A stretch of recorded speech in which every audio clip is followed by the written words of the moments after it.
In 1775, the 19th of April date, the American War for Independence was birthed by hands of fate. General Gage in Boston town sent orders to the line to march on Concord's hidden stores, a military design. 700 troops in red coats dressed, the King's Own Grenadiers, and light infantry with muskets bright to calm the loyal fears. Lieutenant Colonel Francis Smith, he led the column out, with Major Pitcairn by his side. They marched the country route. They crossed the Charles and marched through muck, while riders raised the cry. The Massachusetts countryside knew the regulars were nigh. At Lexington, a green expanse, Captain Parker stood his ground. With 77 militiamen, a tiny line was found. "Disperse, ye rebels!" Pitcairn cried. A shot rang through the air. 8 colonists lay dead that morn. The war had started there. The redcoats marched to Concord town to find the powder store. Colonel Barrett moved his men to wait for something more.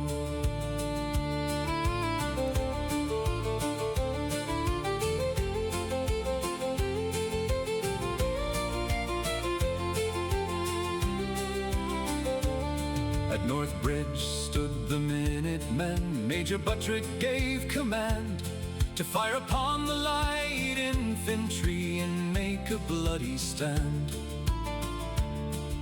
The British turned and started back, a retreat of 20 miles, while thousands of the militia came in angry, ragged files. From behind the walls and hidden trees, the leaden hail did pour. The King's troops, tired and out of shot, could take the fight no more. But Earl Percy brought 1,000 men and cannon to the fray, to save the British column there upon that bloody day. Through Menmatami the battle raged, with bayonet and ball, until they reached the Charlestown neck and safety of the wall. 270 British fell or wounded on the plain. 95 of the colony's sons would never march again. A victory for the local man, a failure for the crown. The siege of Boston had begun, surrounding all the town. So listen well to this account of how the war began, when farmers fought the empire's might and forced them from the land.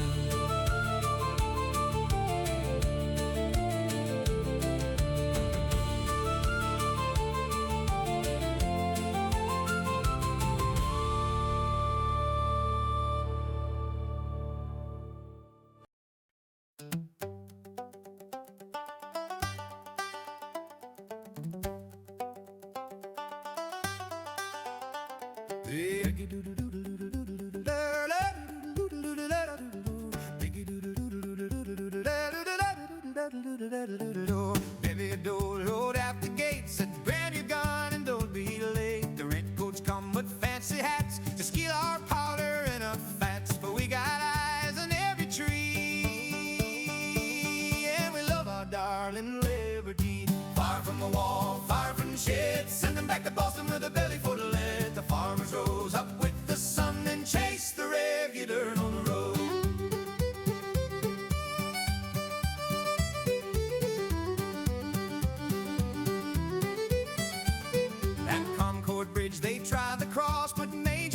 showed 'em who's boss. They ran like rabbits down the lane, through the dust and through the pain. The Merriam's corner to the sea. A free land is what will be. Oh, the king, he sits on a velvet chair while we breathe in the powdered air. He wants our coin, he wants our land, but he ain't killed all the farmers' hand.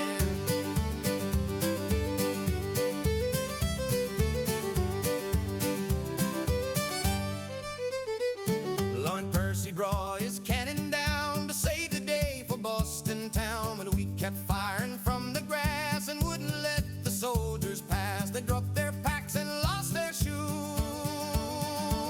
We gave them nothing left to lose. Run, lobster, run. The revolution has begun. Run, lobster, run. The revolution has begun.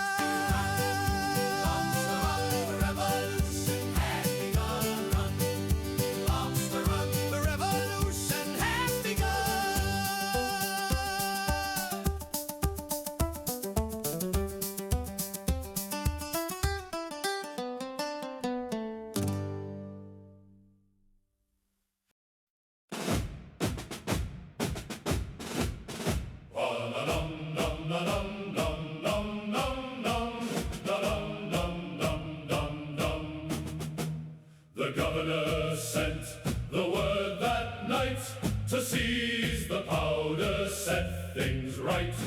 Colonel Smith led the grenadiers to quell the rebels and their sneers. Across the water dark and cold, to punish traitors brave and bold. March on, for king and crown. We'll burn the stores in Concord town. But the road is long and the walls are stone, and the devil calls his children home. At Lexington the peasants stood. We fired the volley as we should. But at the bridge the tables turned. A lesson hard and bloody learned. They hide in trees, they hide in dirt. The king's own law is dragged and hurt. The heat is high, the water low. With every step the dangers grow. Lord Percy's guns gave brief relief, but brought no end to pain and grief. From Menat Army to Charlestown Neck, our grand parade is now a wreck.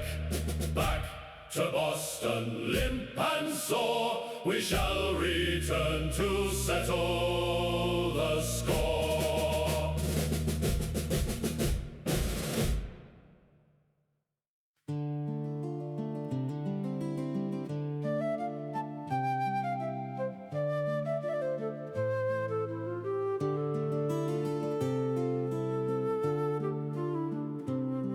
Come gather round and listen well to a tale of war and woe, of 1775 when blood began to flow. 'Twas on the 17th of June the Revolutionary War came to the Charlestown Peninsula upon the Grand North Shore.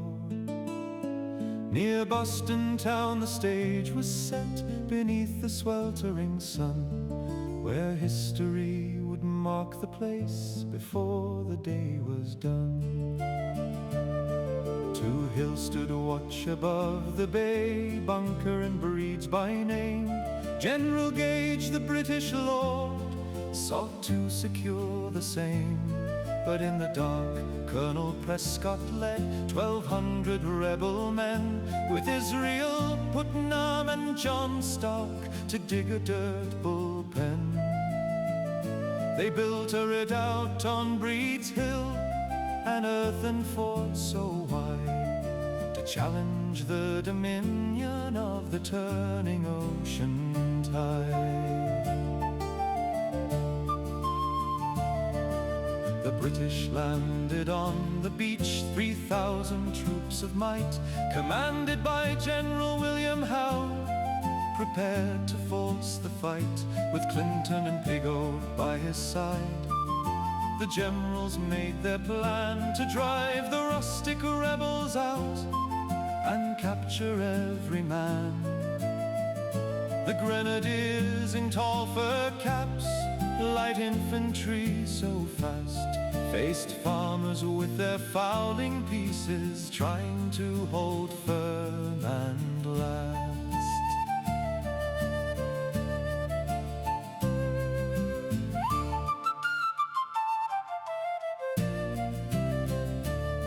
The HMS Lively fired her guns, the cannonballs did fly, as the redcoats marched up through the grass beneath the summer sky. Twice they climbed that grassy slope in heat and heavy gear, and twice the colonists fired down, ignoring death and fear. The militia aimed for officers and cut the lines right down, while smoke from burning Charlestown rose up above the town. But rebel powder soon ran dry, their muskets ceased to crack. The British fixed their bayonets and launched a third attack. They stormed the walls with cold steel drawn and forced the men to flee. The King's men took the hill that day, a technical victory.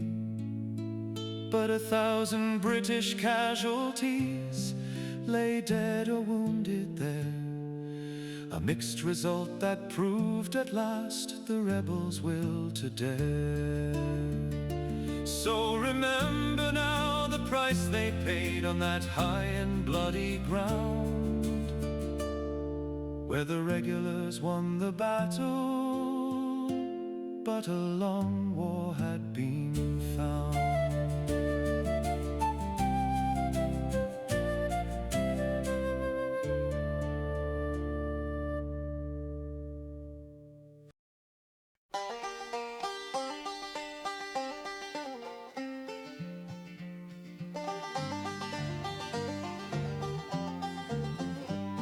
The sun rose hot on Charlestown Neck the 17th of June. The British ships lay in the bay beneath the fading moon. We dug the earth on Breed's High Hill with shovel and with spade, to hold the ground against the crown in the trench that we had made.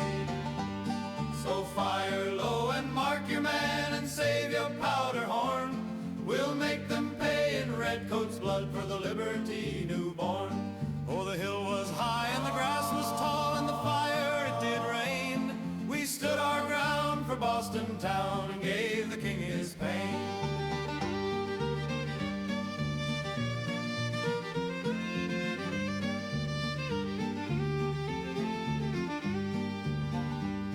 I'll march them up the grassy slope in lines of scarlet red. We waited till we saw their eyes, then filled the field with dead. Twice they came and twice they fell like wheat before the scythe. But powder's scarce and steel is sharp and the cost of war is tight. No powder left in horn or flask, no shot to load the gun. The bayonets came o'er the wall, blocking out the sun.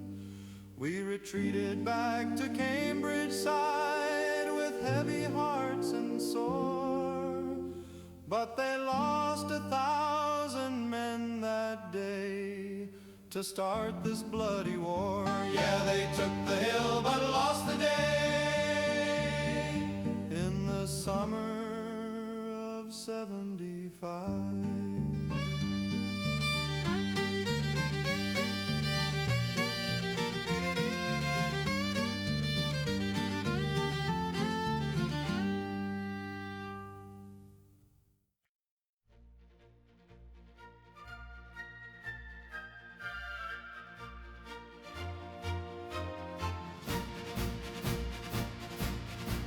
The rebels dared to raise a fort above the harbor gray, to threaten Boston's royal ports and keep the King at bay. General Gage gave the command to sweep the rabble clear. Go forth and take that rebel land for the crown we hold so dear. Now the Union Jack flies on the hill above the Charlestown tide. We broke their line with iron will and crushed their peasant pride. But silence falls on the mess-hall floor where gallant comrades sat, for we bought this hill with English gore and a heavy price for that. The sun burned hot on scarlet wool, Madras was waist-high deep. We marched toward the slaughter full, up that jagged steep. Twice they fired a wall of lead that cut our columns through. The ground was carpeted in red with the best the Empire knew. Now the Union Jack flies on the hill above the Charlestown tide. We broke their line with iron will and crushed their peasant pride. The silence falls on the mess-hall floor where gallant comrades sat, for we bought this hill with English gore and a heavy price for that. We shed our packs upon the ground and fixed the cold bright steel. No powder left, no drum to sound, just the courage that we feel. We stormed the ditch and took the wall and watched the rebels run. We stand triumphant amidst it all. Now that the day is done, God save the King and the regiment.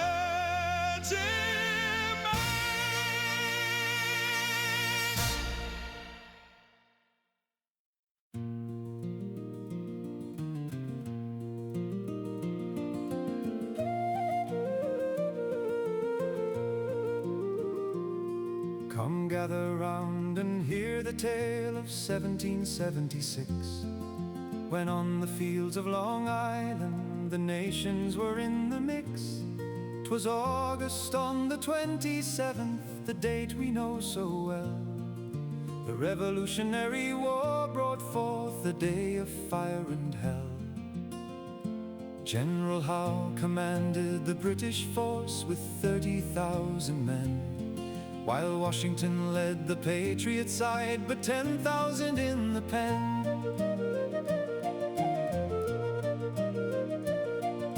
The British troops were regulars with Hessian soldiers paid to crush the new rebellion and see their plans were laid. The Continentals stood their ground with militia by their side, but lacked the shoes and powder to stem the crimson tide. Putnam held the Brooklyn Heights while Sterling held the right, but none could see the danger coming through the dead of night. At Flatbush Pass the Hessians stood with General von Heister there. They made a noise to hold the front, a deceptive loud affair. And on the coast Grant attacked to draw the rebels out, but 'twas a feint to hide the truth and bring about the rout. For General Clinton found a road, the Jamaica Pass unbound, and marched 10,000 men completely the rebel flank around. The trap was sprung at 9 o'clock, the cannons gave the sign. The British struck the rebel rear and shattered all the line. Caught between the Hessian steel and redcoats in the wood, The American center fell apart right where the soldiers stood. Sullivan was captured then amidst the panic and the fear, as men retreated through the swamp with the enemy drawing near. But let us speak of Sterling's men, the Maryland 400 strong, who charged the British line 6 times to help the rest along. They bought the time for Washington to save his army's life, amidst the carnage and the mud and all the bloody strife. Though the British won the field that day and held the island fast, the American army slipped away to fight until the last. So history marks the victory for the crown upon that day. But the war would rage for years to come in a long and bitter way. The Battle of Long Island done, the dead lay on the green. The largest fight the war would know, the like was never seen.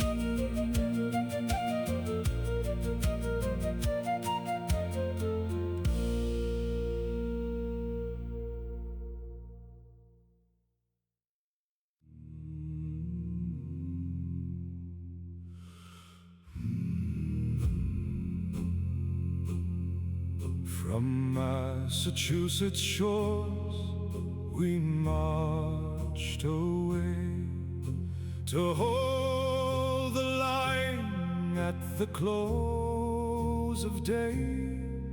We chased Howe's fleet from Boston town, but they sailed for New York to bring us down, for the tyrant ships had darkened the sea to choke the breath of our liberty. Heave away, boys, heave and sigh, through a deep, foggy night. The East River waters are deep and dark, And the king's hounds bite with a deadly mark.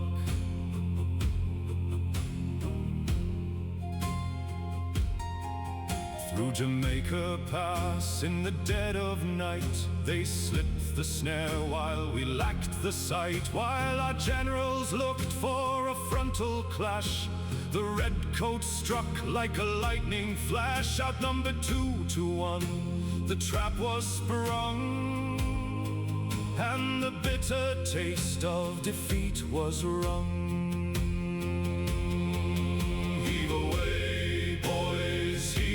Sigh, through a deep, foggy night.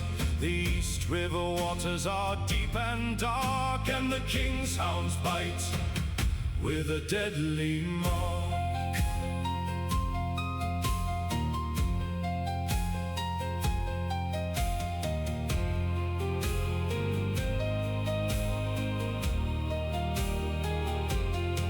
Oh, the Maryland men bought the time we lacked. 6 times they charged and were beaten back. Our brothers sank in the marsh and mud, and the salt sea tide was stained with blood. We fell to the Hessians and the British led, leaving the fields to the silent dead. Heave away, boys, heave and sigh, through a deep, foggy night. East River waters are deep and dark, And the king's hounds bite with a deadly mark.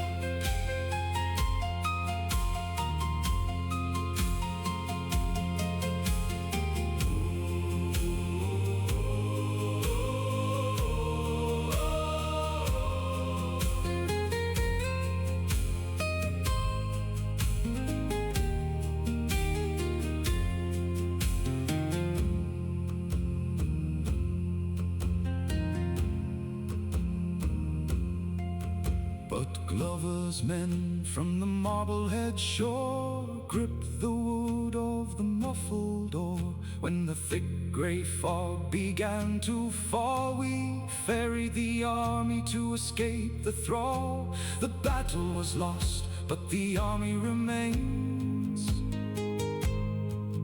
to break the crown and shatter the chains. Row away, boys, row away through the fog to fight another day. Row away,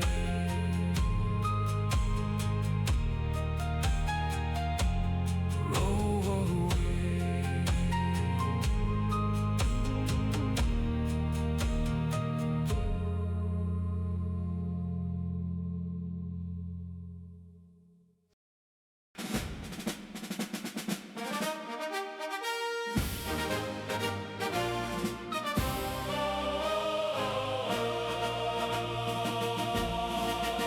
Cross the wide Atlantic foam to bring the traitors to their knees. For order, law, and hearth and home across the stormy seas. The rabble rose in insolence against the crown's decree. But we shall teach them common sense and true nobility. So beat the drum and play the fife. Let every rebel know the king commands your very life. And where the redcoats go, the lion waits to guard the land. The standard is unfurled. We hold the scepter in our hand, the masters of the world. Upon the Isle of Long we came, with 30,000 strong, to end their little game of shame. It wouldn't take us long, while Washington did watch the coast in ignorance and fright. We marched the path he feared the most and struck him from the side. Through Jamaica Pass we slipped by night, while rebel sentries slept. And when the morning brought the light, the women surely wept. We drove them down into the mud, like cattle in a pen. The marsh is drinking rebel blood, they won't rise up again. God save the king, God save the king.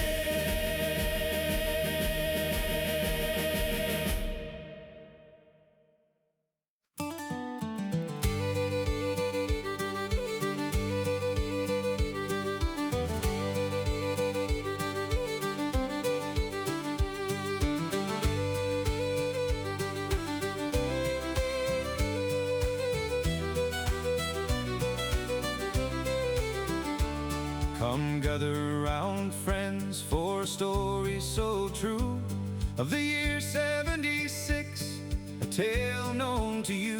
'Twas December the 26th, cold and severe, when the fate of the nation was trembling in fear. In Trenton, New Jersey, the stage it was set for a battle the history books won't soon forget.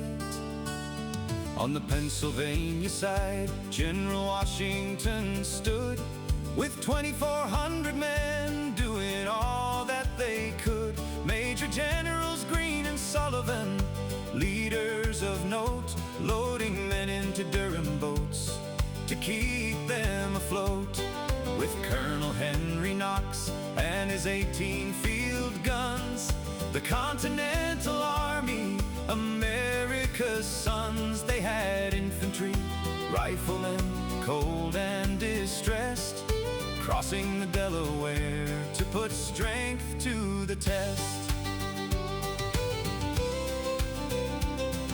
Across on the Jersey side, waiting in town, were 1,500 soldiers of the British Crown.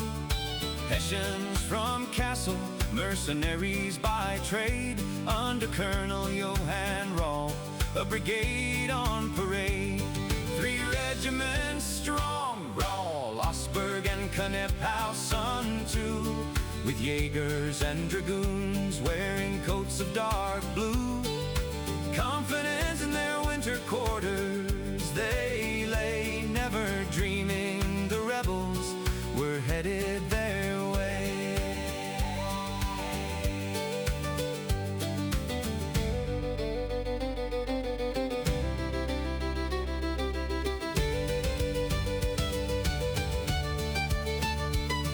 The Americans marched 9 miles through the snow, striking the outposts with a sudden heavy blow. They split into columns, the north and the south, while the cannon fire roared from the battery's mouth. The Hessians tried forming, but their powder was wet, a surprise so complete they could never reset. With bayonets fixed and artillery's might, the town was taken in the morning light. Colonel Rahl was struck down, his command fell apart. A victory for Washington, giving new heart. The outcome was clear, the Americans won, capturing 900 men before the setting sun. A mixed result, no, 'twas a triumph complete, a total success and a Hessian defeat. So remember the date and the soldiers so brave who fought at Trenton, their country to save.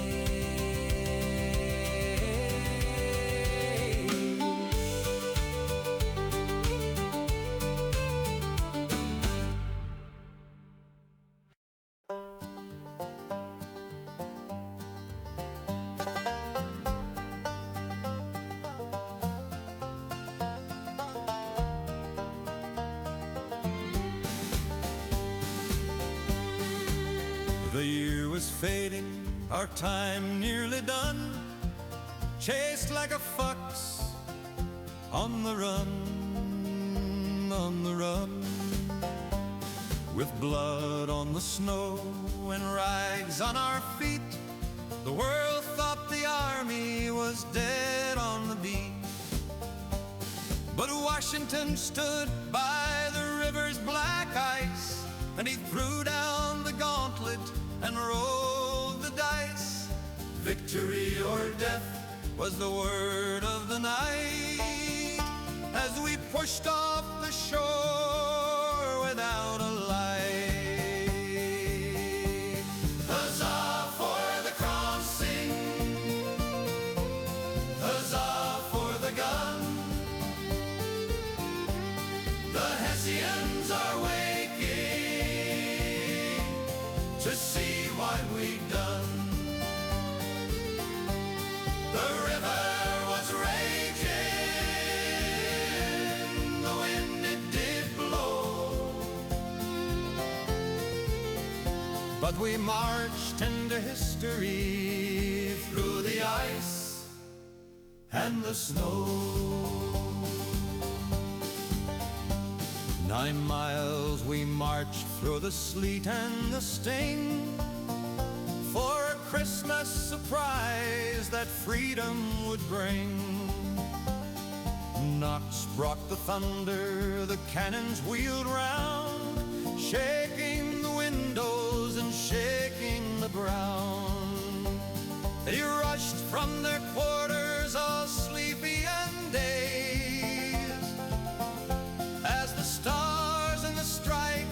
the city were raised.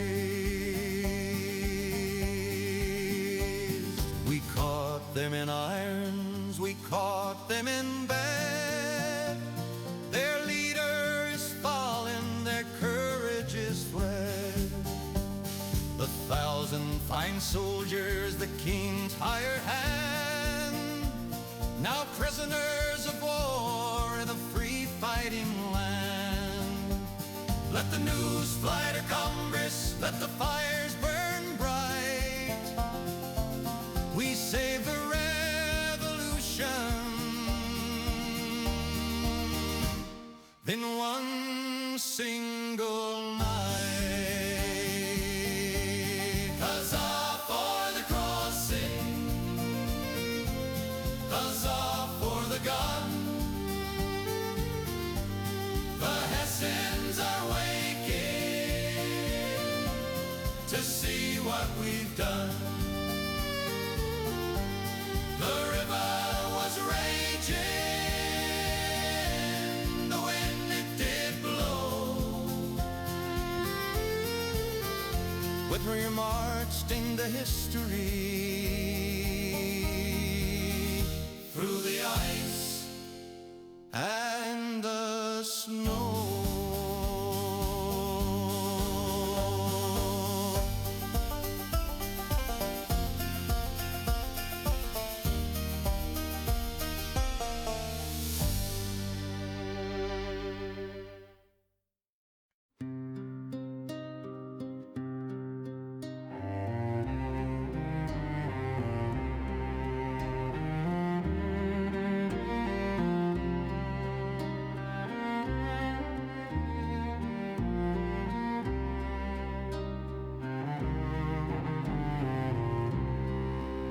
We slept in the warmth of the Trenton fires, far from the king and our German spires. The snow fell hard on the Christmas night. We thought the rebels had no will to fight. Colonel Rowell said the danger was low, but the river was hiding a deadly foe. Oh, the wind blows cold on the Jersey plain. We march in chains through the freezing rain. The Lion of Hesse has lost his pride on the day that the river took the rebels' side. At 8 in the morning the muskets cracked. From the north and the south we were attacked. We ran to the streets to form our line, but the sleet and the snow gave us no time. Our powder was wet, the flint wouldn't spark, while their cannons roared out of the morning dark. The grape shot screamed and the horses fell In a snowy town that turned to hell. Herr Oberstrahl rode tall and brave, but he rode right into a soldier's grave. 2 bullets struck and he tumbled down, and the hope of the regiment hit the ground. Surrounded in orchards, no place to flee, we lowered our flags for the world to see. Defeated by farmers with rag-wrapped feet, a bitter taste to our defeat. Oh, the wind blows cold on the Jersey plain.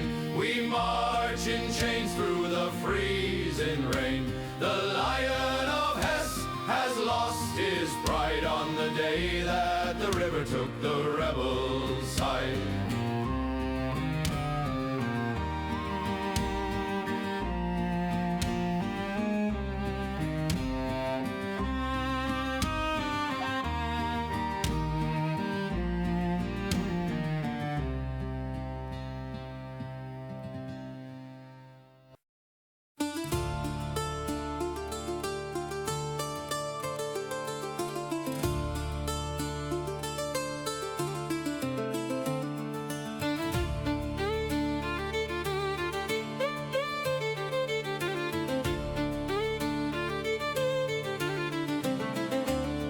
In the year of 77, on January's 3rd day, at a place called Princeton, New Jersey, where the cold winds did play, the war for our freedom was barely a spark in the night, when Washington led us to turn and to stand for the fight. The Earl of Cornwallis had pinned us at a Sun-Pink's bank, but we left our fires burning and slipped around his flank. 5,000 Americans, ragged and hungry and cold, against 1,200 British, the brave and the bold.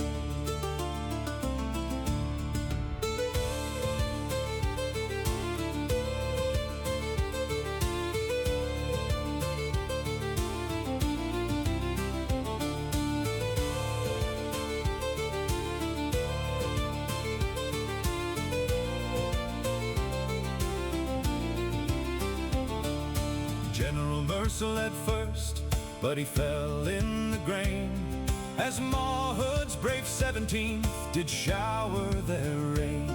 But the chief on his charger did rally the line in the smoke, and the heart of the British Empire at last it was broke.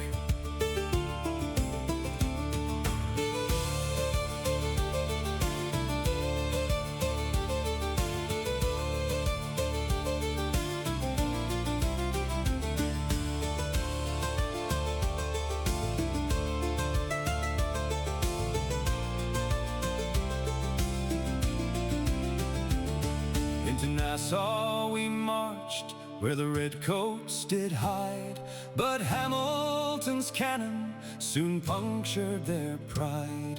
With 300 captured and New Jersey set free, the world saw a nation that was destined to be.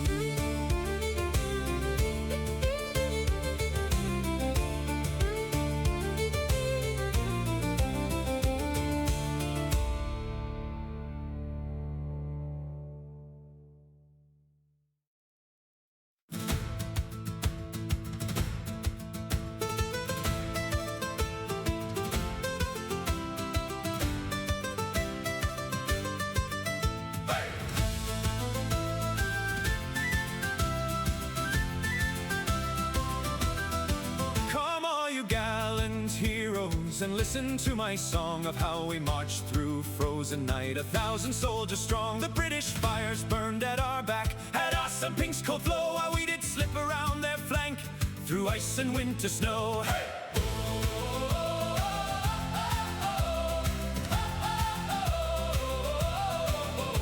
At dawn the redcoats met our van, and Mercer took the lead. He fell beneath their bayonets, but God did see our need, for Washington on a milk-white horse came charging through the fire. He led us on to victory through frozen muck and mire.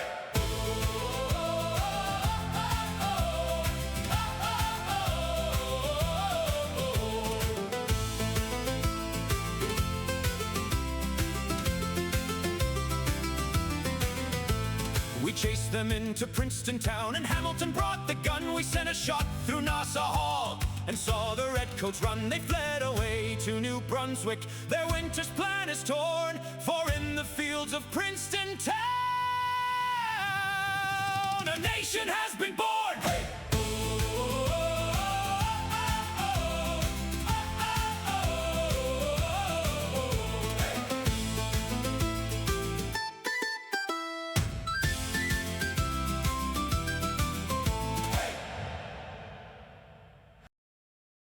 Upon the road to Princeton town, the frost was on the grain. Colonel Mawhood led the 17th through New Jersey's bitter plain. We sought to join the Earl's command to trap the rebel fox, but found instead a hornet's nest among the trees and rocks.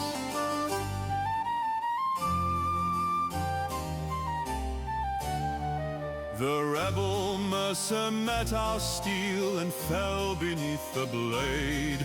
But then the Virginian galloped up and all our glory strayed. Then winter floods, their lead fell fast as rain. The pride of England broke and fled across the bloody plain.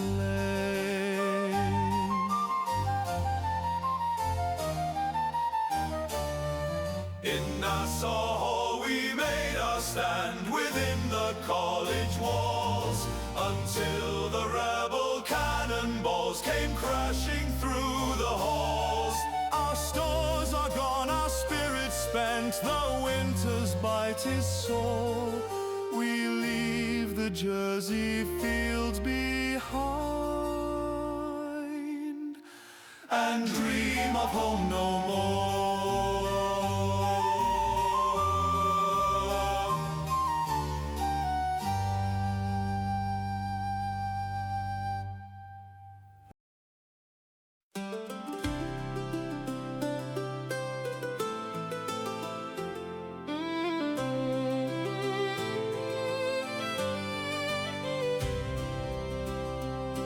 In 1777, the autumn leaves were gold. A story of a turning tide in history is told. The Hudson River Valley was the prize they sought to gain. From Canada the British came to cause the colonies pain. 7,000 soldiers they brought, with Hessians in their train. But Gates and Morgan met them there and made their march in vain. 8,000 patriots stood firm upon the Bemis ground, where Kosciuszko's earthenworks and batteries were found.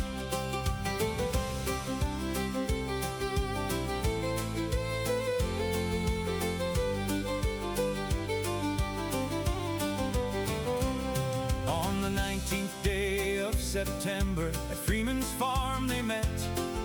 A day of smoke and musketry no soldier would forget. Though Burgoyne held the bloody field, his strength was fading fast. The shadow of a coming end upon his ranks was cast. The American force to 12,000 grew as militia joined the line, while Burgoyne looked for Clinton's help but saw no hopeful sign. Sir Henry stayed in New York town and left the North alone, while the hungry British army stood on ground they could not own.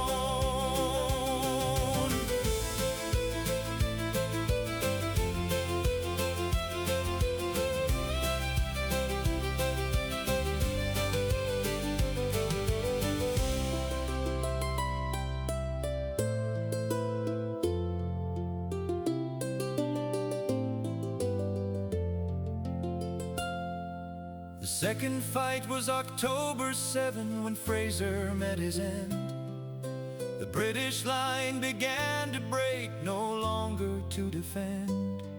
Bold Arnold charged the German flank and took the redoubt wall.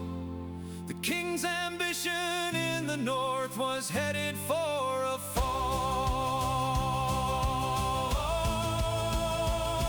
They fled toward the north in rain, but found they were hemmed in, surrounded by a wall of men they could no longer win.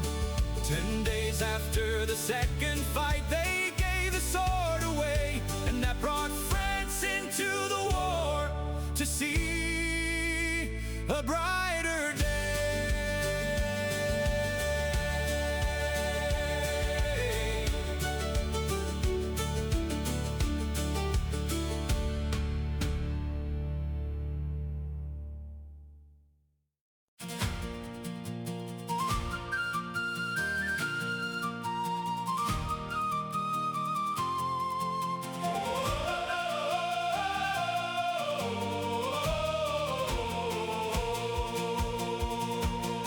Come join the song of liberty and tell of Gates's men who fought to keep our country free. In woods and rocky glen, the Kingsmen came with hollow pride to take our valley fair. But we met them on the inside and broke them then and there. Hey!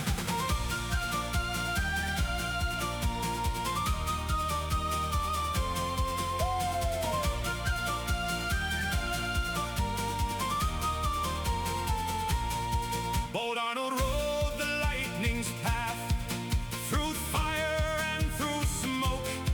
He poured on them a nation's wrath until their spirit broke. The riflemen from Morgan's Corps, they took their steady aim and taught the redcoats of the war and of the patriots' name.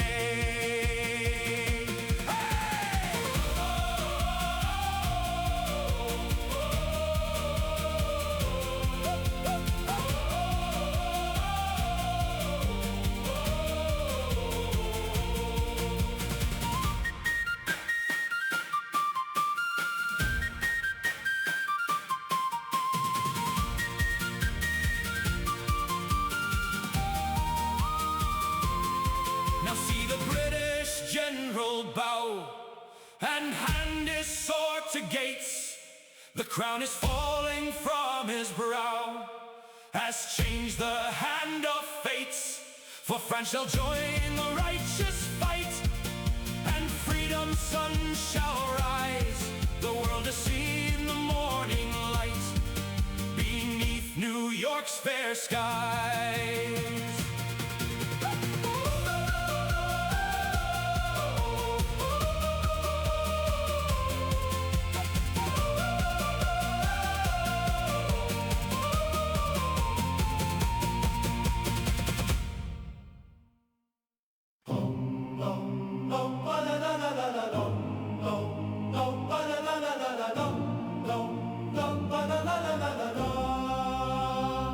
From Canada we march so gay to split the colonies in twain, with Burgoyne's pride to lead the way across the forest plain. But the Hudson's banks are steep and cold, and the rebel rifles keen. Our story's end is sadly told beneath the hemlock's green.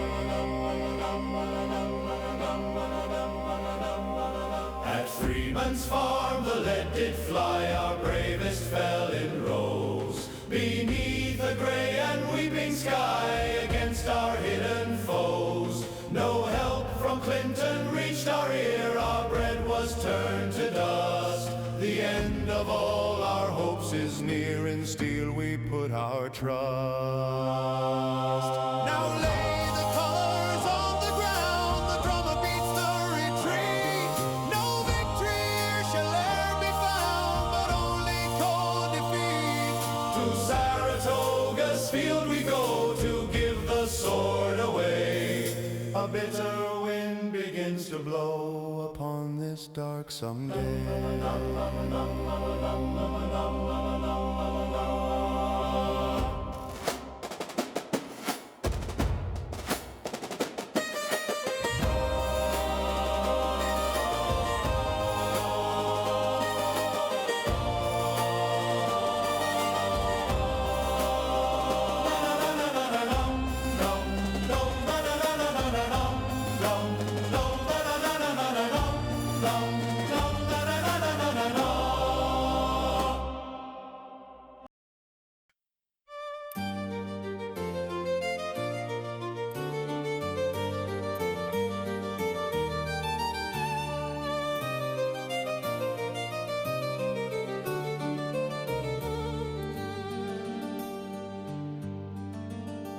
The day September 11, the year 1777, the morning calm and oh so warm, making soldiers weak. The British drums heard from head of El Cap up to Brandywine Creek. The air was thick with fog, increasing American fears. But soon enough both weary armies eventually drew near. General Howe rushed 16,000, the king's most disciplined band, while Washington with 15,000 made a desperate stand. The British split their forces wide, a strategy of old. Cunnitt Howe's son at Chad's Ford stayed, a diversion brave and bold. Cornwallis took the northern path, 17 miles through wood and glen, to fall upon the rebel rights with 9,000 chosen men.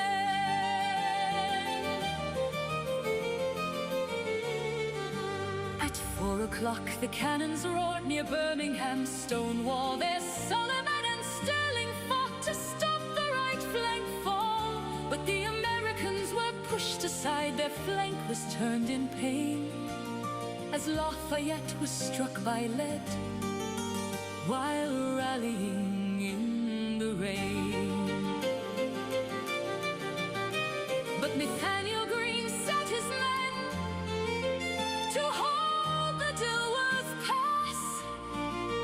He saved the army from the sword upon the trampled grass. Rebel horses dead, cannon lost, redcoat hopes were raised, of course. But bloodied Lafayette organized the fleeing men. He saved that crumbling force.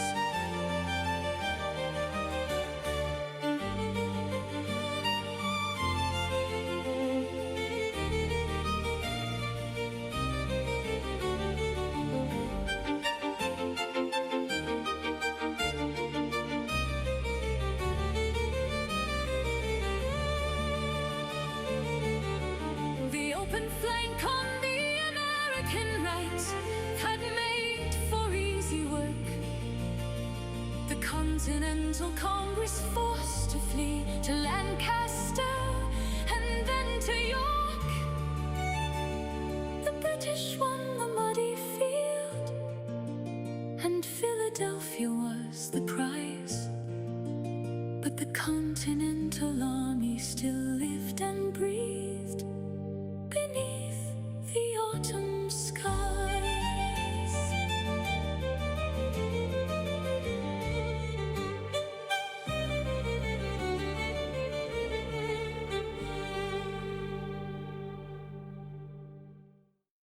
We stood upon the Brandywine, our rifles in our hand, to guard the road to Philly town and protect our native land.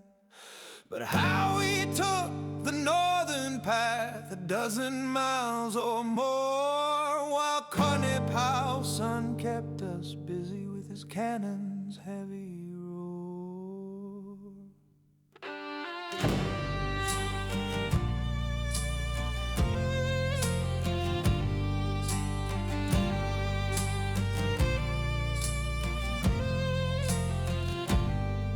On Birmingham the hammer fell, the redcoats charged the hill. The smoke it choked the summer air, the blood began to spill. Our lines they broke like brittle glass beneath the bayonet. But Greene he held the Dilworth Pass, we aren't beaten yet.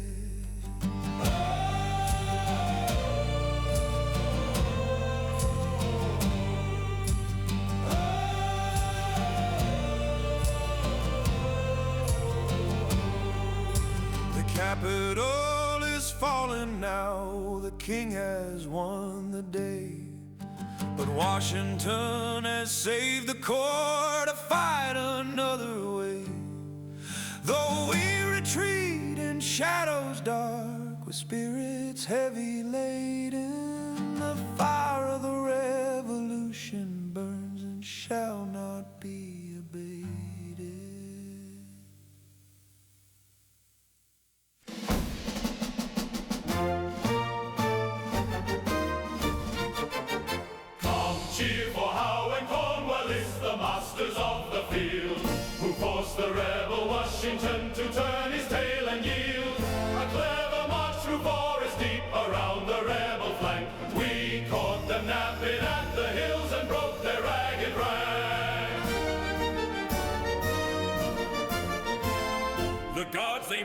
steady step, the Hessians gave a shout. We put the Continental Line to a total bloody rout. Their rifles couldn't stop the steel, their cannons we did take. The heart of this rebellion now is surely bound to break. To Philadelphia we march, with banners flying high. The rebel flag is trampled down beneath the victory sky. God save the King and bless the men who fought at Brandywine. For the empire and the glory of the British battle line.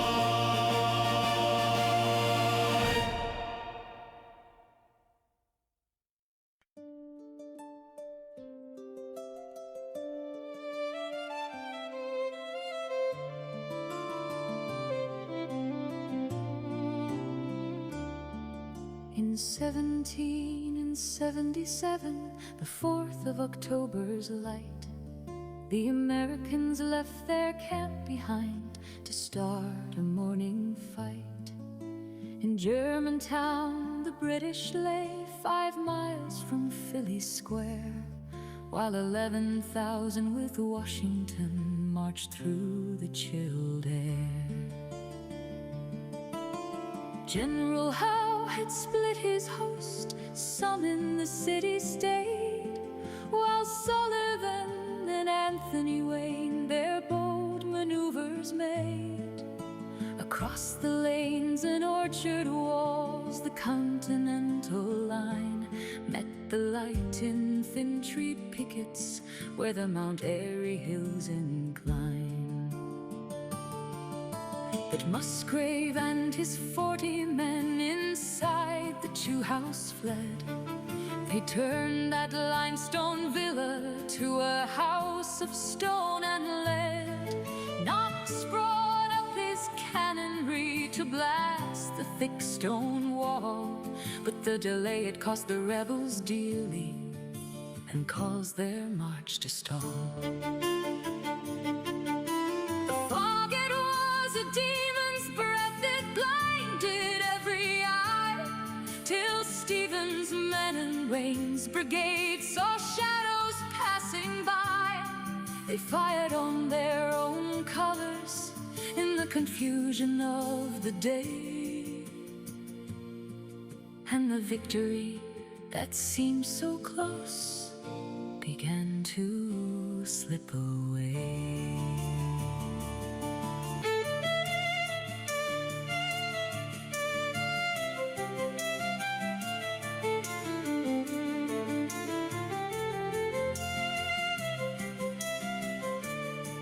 Cornwallis brought the guardsmen up to join the bloody fray. The Americans were forced to turn and leave the grisly play. 1,000 rebels lost or hurt, the British half as much. A victory for the Crown's own hand and for the royal touch.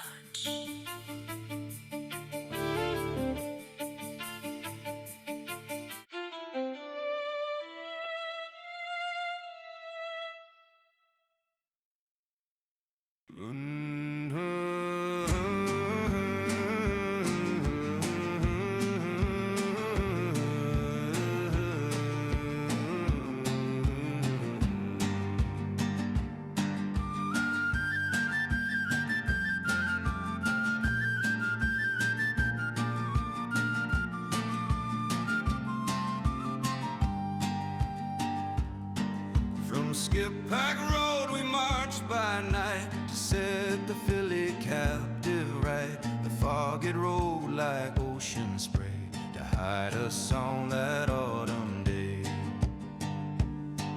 At Mount Airy the redcoats flew until we met the House of Chew. The stone it stood, the lead it rained, while American blood the garden stained.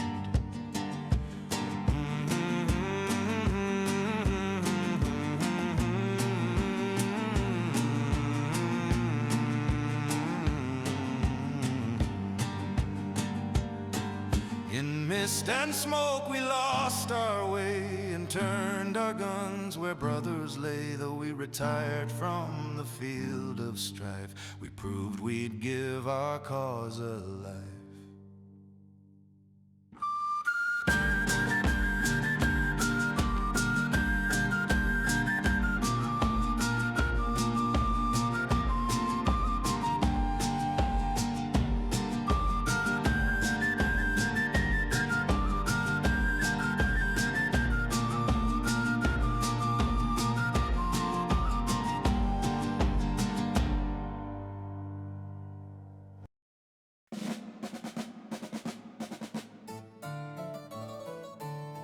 The rebels crept through mist and mire to face the king's eternal fire. At Germantown they thought to surprise, but saw the son of Britain rise. Brave Musgrave held the Cliveden wall. He watched the rebel columns fall. No stone was turned, no door was broke, as Washington's hope went up in smoke.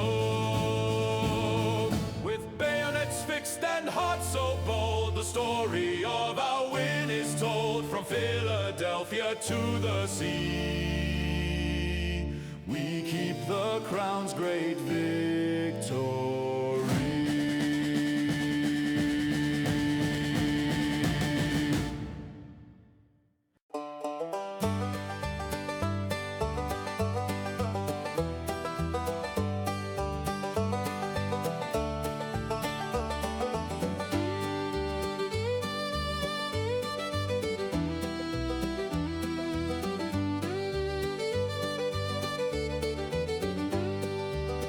1778, on the 28th of June, the day of fate, in the Jersey woods where the sun beat down between the rebels and the British crown. The war had raged for 3 long years through Valley Forge and a valley of tears. Sir Henry Clinton led the British host, trying to reach the Jersey coast. 10,000 men in a wagon train, marching hard despite the heat and pain. George Washington saw the chance to strike with musket cannon and the bayonet pike.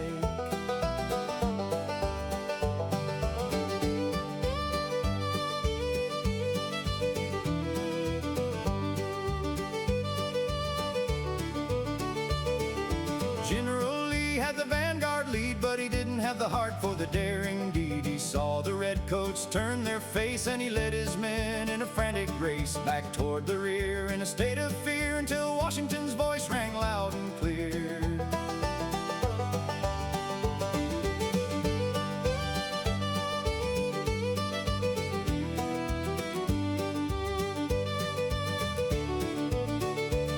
On a big white horse the general came to put the retreating ranks to shame. He formed a line on the Parian Ridge by the old rail fence and the wooden bridge. Lord Stirling on the left, Greene on the right, prepared to hold through the blistering light.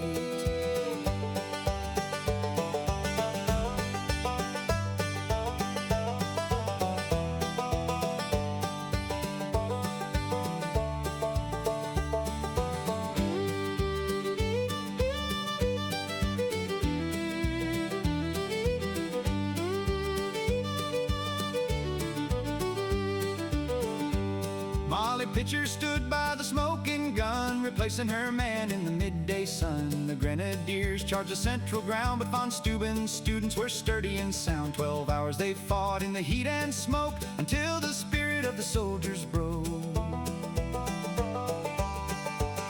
When the moon rose high and the firing ceased, the tension of the day was finally released. The British slipped off in the dead of night to New York town before the morning light. A draw on the map, but a win in the soul. The Continental Army had reached its goal.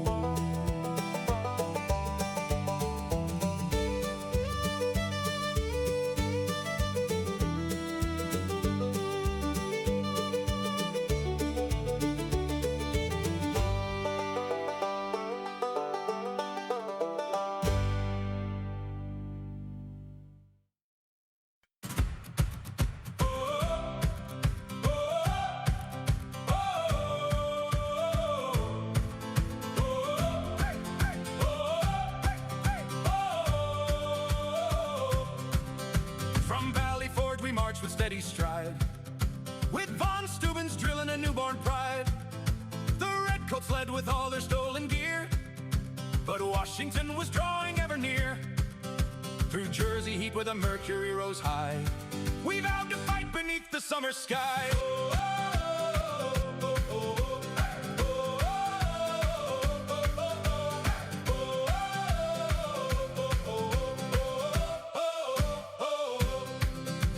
General Lee, he faltered in the fray, but Washington arrived to save the day.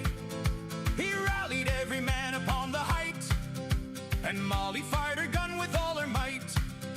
The British bayonets flashed within the sun, but we stood fast until the day was done.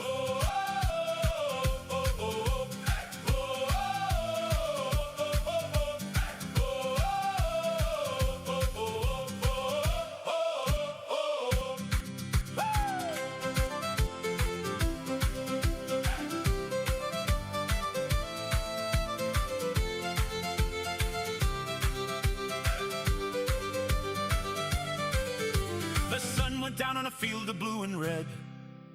The crown had seen the blood that they had shed. They slipped away before the morning light. Acknowledge now the Continental's might. At Monmouth Plains we proved to one and all, the United States would never ever fall.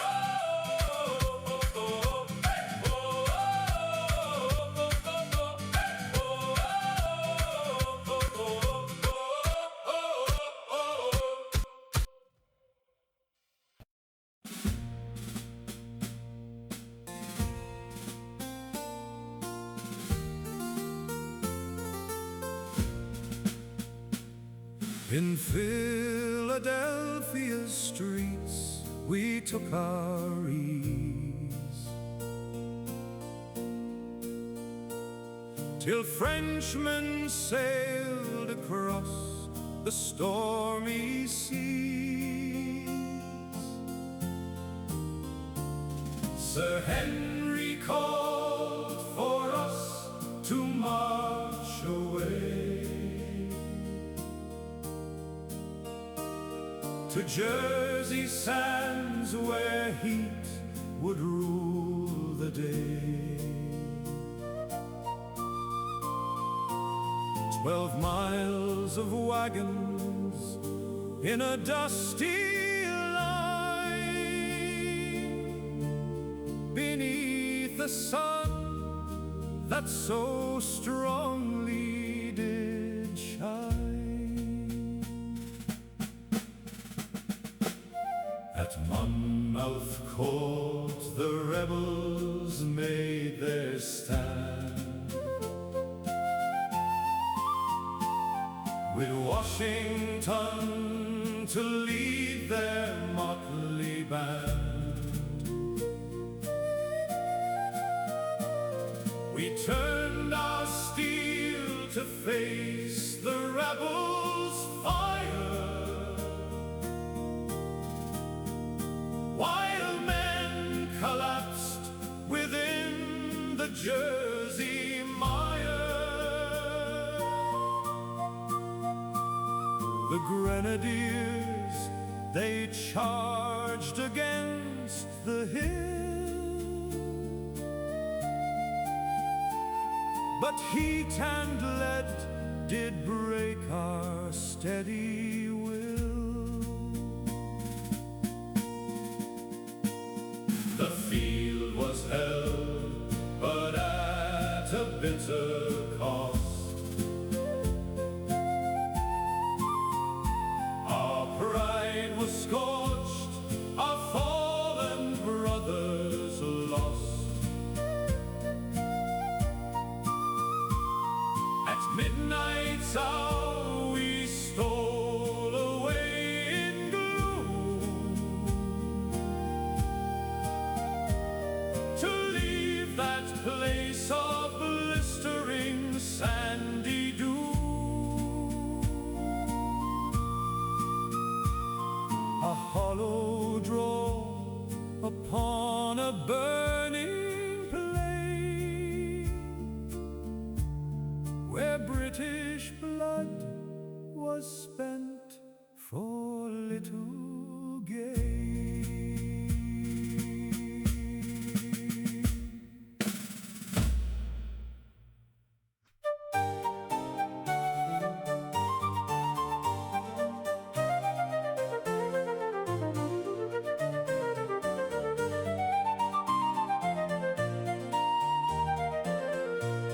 In 1780, the spring was drawing near. The British fleet at Charleston, they brought a sense of fear. The war for independence had turned toward the south to put the rebel spirit in the lion's open mouth. Sir Henry Clinton led them with Arbuthnot at sea, while Lincoln held the city for the cause of liberty. 6,000 brave Americans and Frenchmen in the mix, against 13,000 veterans playing deadly tricks. They dug their lines on March 29th beneath the sandy clay, while Tarleton at Monk's Corner swept the cavalry away. The parallels were finished, the third one was the end.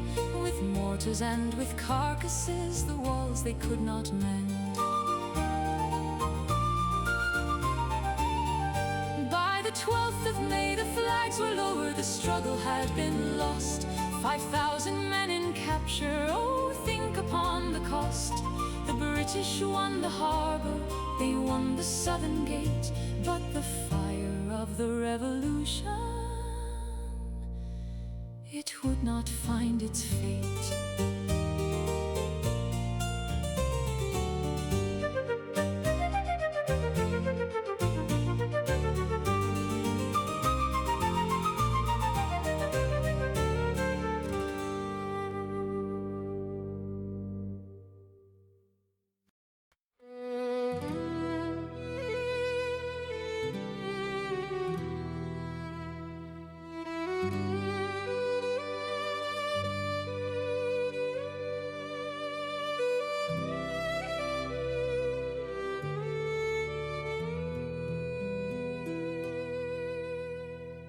Oh, Charleston's bells no longer ring beneath the shadow of the king.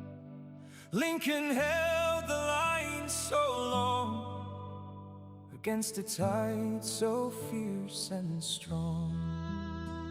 Our French allies stood by our side against the British naval pride, but hunger bit and fire fell and turned our city to a hell. Though flags are furled and spirits low, the fire of freedom still will glow. We yield the town, but keep the fight until we win the people's right.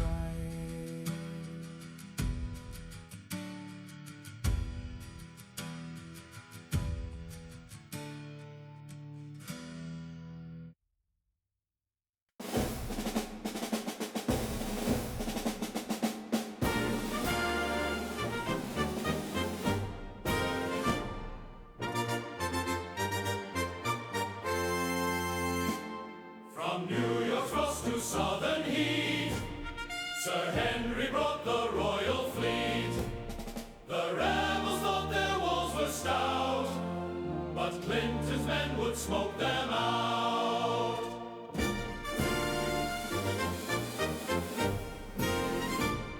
With Hessian pluck and British steel, we made the Charleston traitors kneel. Through swamp and sand our lines did creep, while rebels in their trenches weep. The harbor's closed, the trap is set, the finest victory we've had yet. 5,000 rebels yield the day. The King's own colors lead the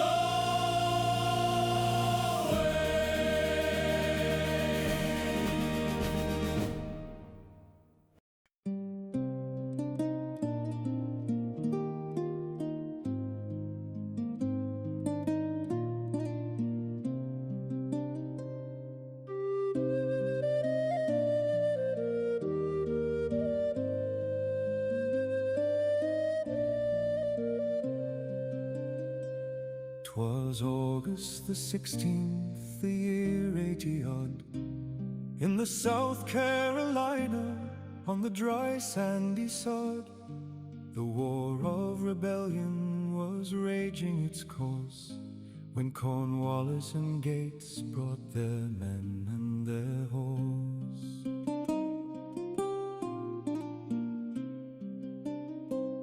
The Americans marched from the north, so they say, with 3,000 soldiers to join in the fray. But 2/3 were militia with no steel for the blade. In the pines and the gum swamps their graves they were made.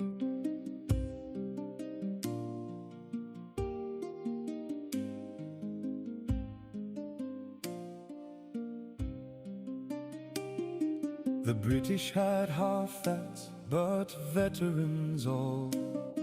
The 23rd Fusiliers answered the call. The 33rd Regiment stood in the light, while Tarleton's green dragoons waited for night.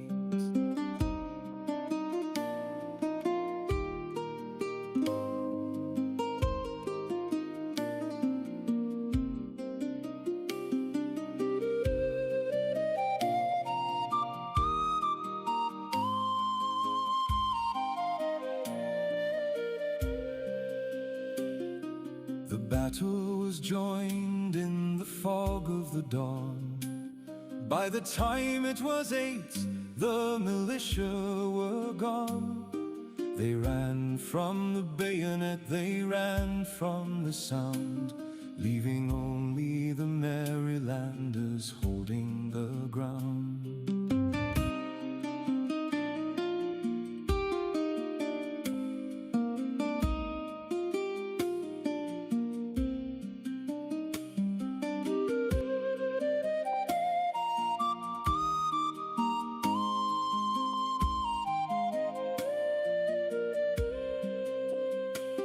DeKalb was the leader, a giant of fame. From the lands of the Germans to Camden he came. 11 times wounded he fell in the dirt, while the hero of Saratoga fled far from the hurt.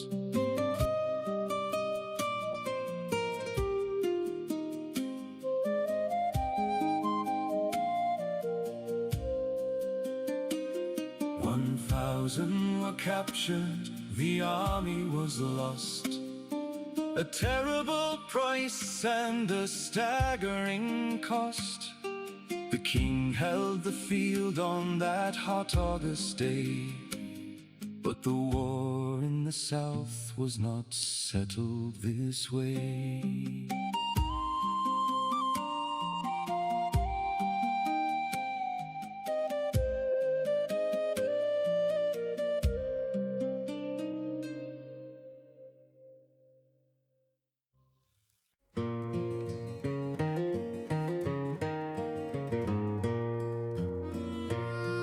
We marched through the barrens with bellies so thin, with green corn and peaches and shadows of sin. Old Gates led the way with a pride in his eye, while the boys in the ranks were prepared for to die. The morning brought fog and the redcoats in line. The militia, they trembled beneath a tall pine.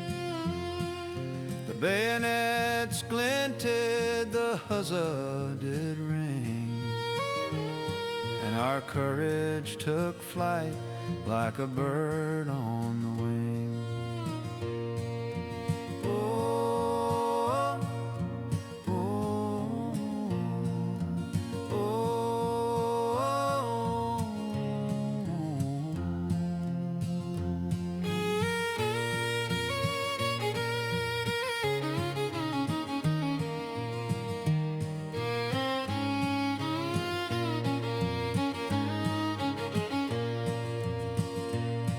DeKalb held the right while the cowards did flee against the whole might of the king's tyranny.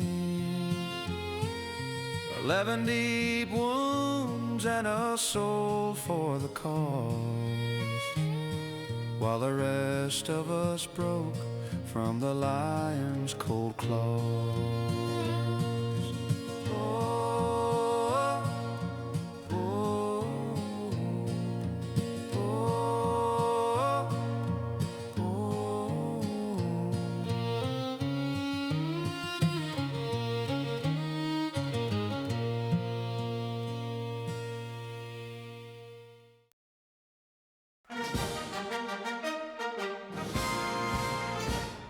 Come all you brave soldiers and lift up your voice. In the woods of the south let the empire rejoice. With Cornwallis to lead us and Webster so bold, the tale of our triumph shall ever be told.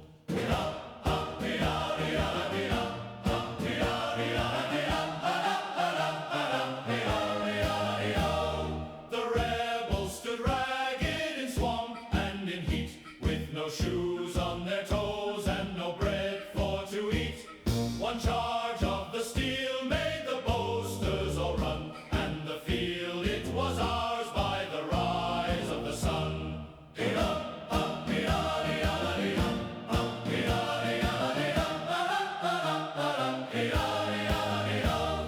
Old Tarleton unleashed all his thunder and flame to put the bold rebels to terror and shame. The king owns the Carolinas, the rebels are fled, with the hero in hiding and the baron is dead.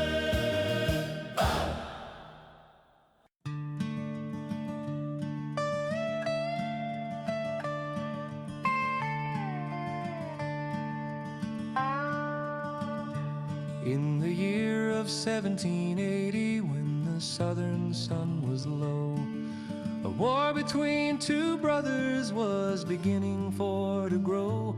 On the 7th of October, 'neath a sky of heavy gray, the fate of all the Carolinas was decided in the fray. Ferguson, the Scotsman, for the king he took his stand, with 1,000 local Tories to secure the forest land. But Campbell and Isaac Shelby and Sevier with his men, they crossed the mountain ridges to bring justice to the glen. 1,000 rifles on the ground, 1,000 on the height. The over-mountain hunters came to challenge British might. No cannons roared upon that hill, no cavalry did ride, just men with flint and powder on a steep and rocky side. They circled round the base of it like wolves around the fold, while Ferguson blew on his whistle, silver bright and cold. 3 times the bayonets drove them back, 3 times they climbed again, until the ridge was littered with the bodies of the slain.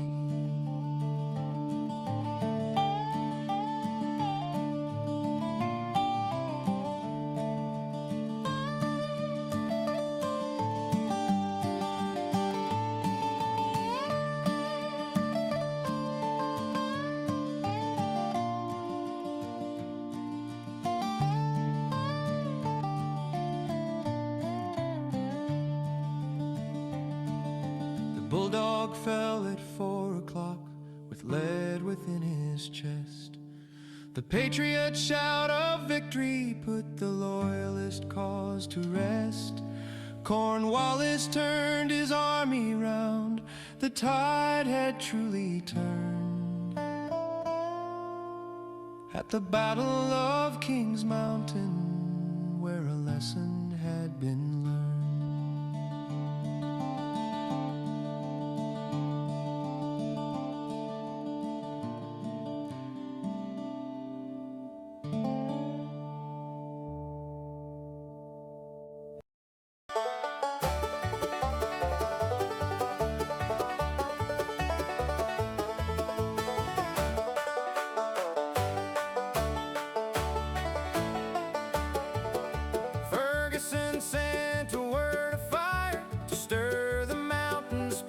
side.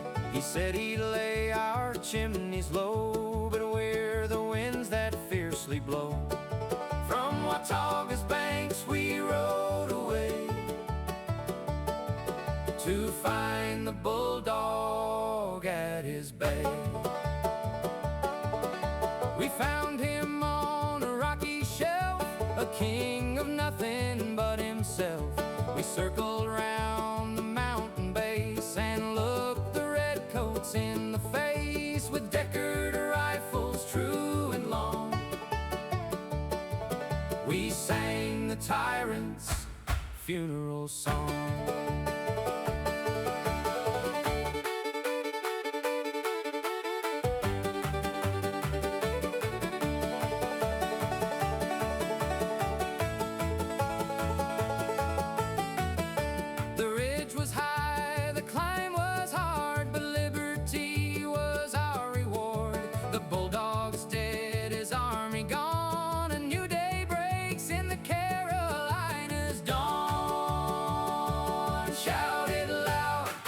From the mountain peak, the freedom that the people seek.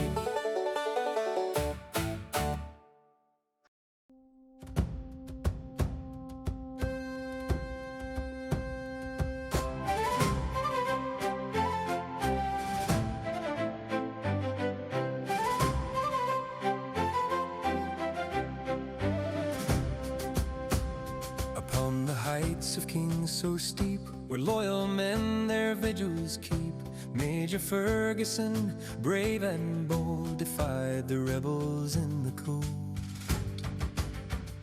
The breech-load rifles ready stood to purge the treason from the wood.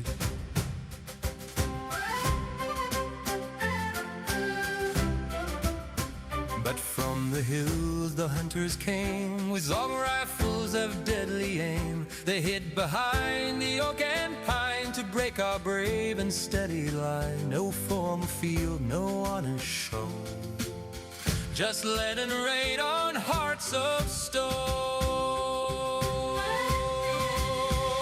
The major fell, the whistle died. Gone is our hope and gone our pride. The Southern crown begins to fall beneath the over-mountain call. The hill of ghosts, a ridge of pain, where King George lost his fair domain.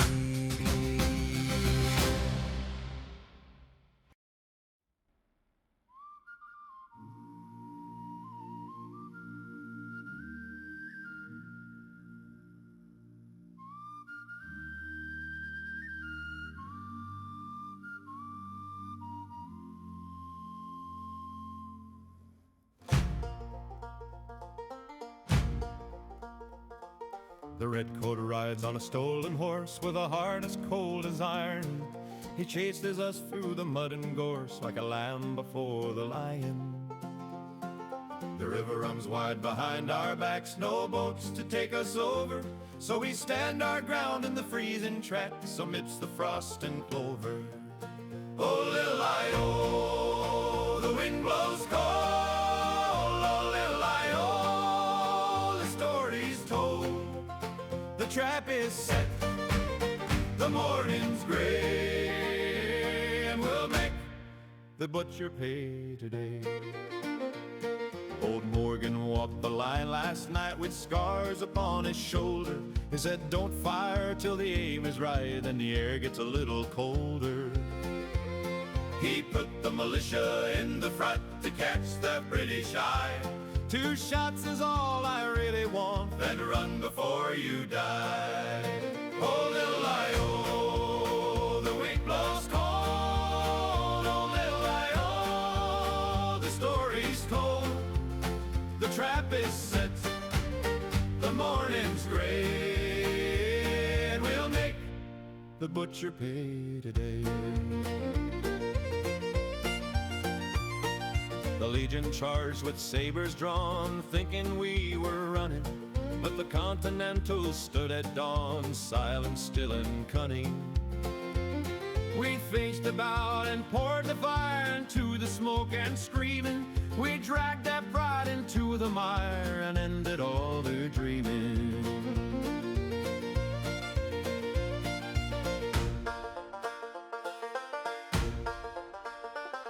Tarleton ran to save his skin. The Highlanders are broken. The Southern War begins again with powder as the token. So tell the king across the sea his power here is ending. For the cowpens belongs to the free and the river has no bending. Oh, little I-oh, the day is done. Oh, little I-oh, the battle's won.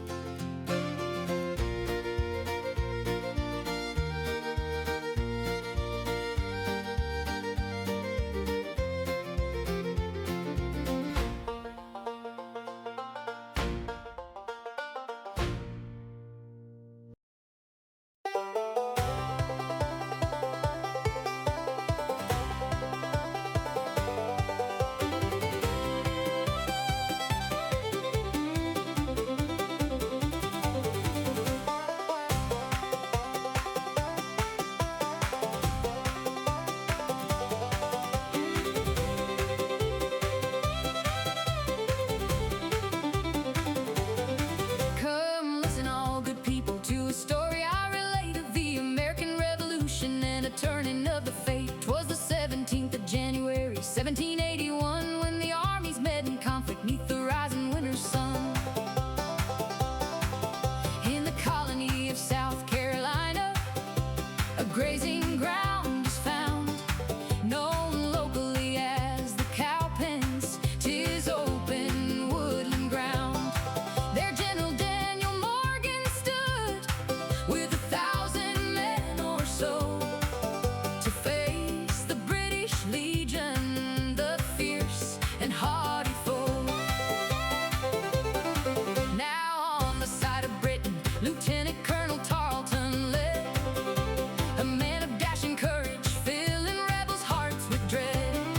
He brought 1,100 men, his legion green and red, dragoons and 17 light, and Highlanders, 'tis said. The American force was mixed of distinct and different kind, with Pickens leading militiamen, the skirmishers aligned, and Colonel Howard's Continentals, the Marylanders true, with Delaware and Virginia lines to see the battle through.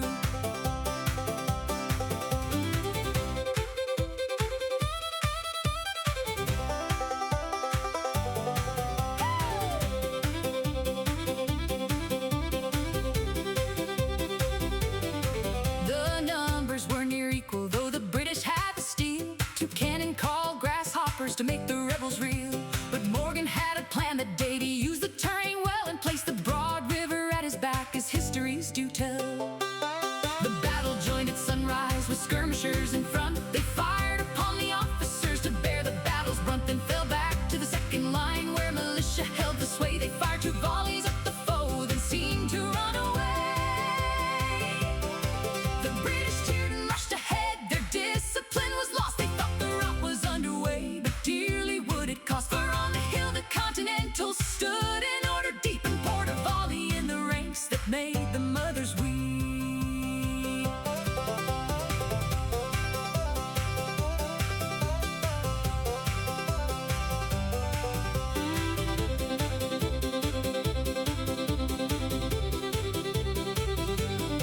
Then William Washington's dragoons came charging from the side, while the militia circled back like a rising ocean tide. A double envelopment, the trap was snapped in tight. The British found themselves surrounded in the morning light. The 7th and the 71st, they fought but could not stand. 700 British prisoners were taken in that land. 110 lay dead or dying upon the frozen sod, while Tarleton fled the field of battle by the grace of God. The Americans lost but 5 and 20 dead, and 120 wounded sore. A victory complete in total in this bitter Southern war. So mark the date and mark the place, where strategy prevailed, and the cowpen saw the history where the British Army failed.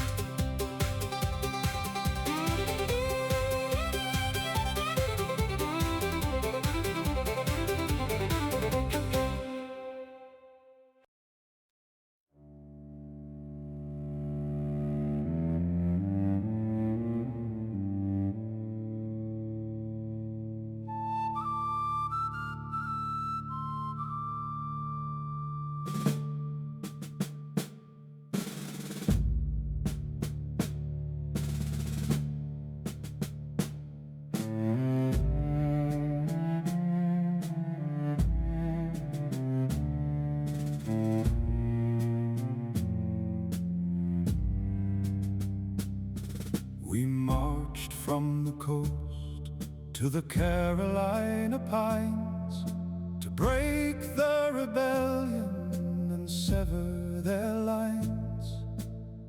Lord Cornwallis sent us to hunt Morgan down, to scatter his rebels and fight for the crown. We rode with fierce Tarleton, the green and the red, to put the bold flying army to bed. Oh, weep for the Legion and weep for the crown. In the cold Carolina our banners went down. The trap it was laid, and the snare it was sprung, and the dirge of the empire is bitterly sung.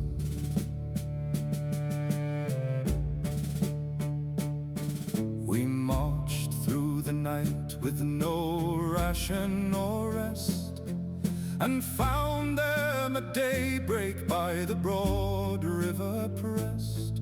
The cowpens, they called it, an open and chilling plain. We charged them at dawn, seeking glory and gain. But their riflemen hid, and they targeted rank, while their militia fell back to an organized bank.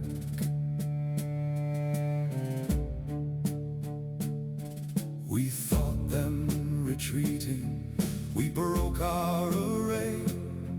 The Highlanders surged forth to carry the day, but the Continentals halted and turned face about, and poured in a fire that cast us to rout.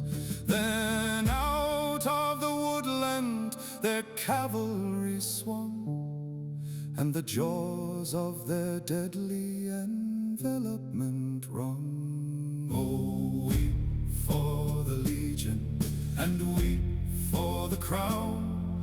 In the cold Carolina our banners went down. The trap it was laid, and the snare it was sprung, and the dirge of the empire is bitterly sung.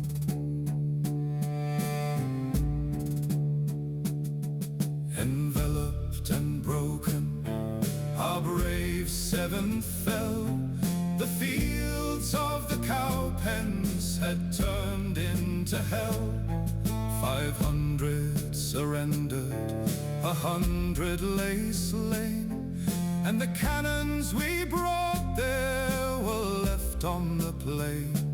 Now Tarleton has fled with a handful of horse, and the King's royal army must weep for the loss.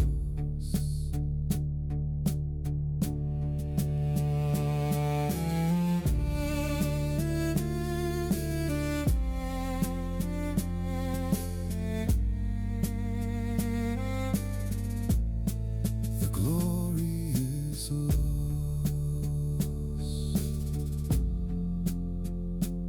on the cold frozen plain.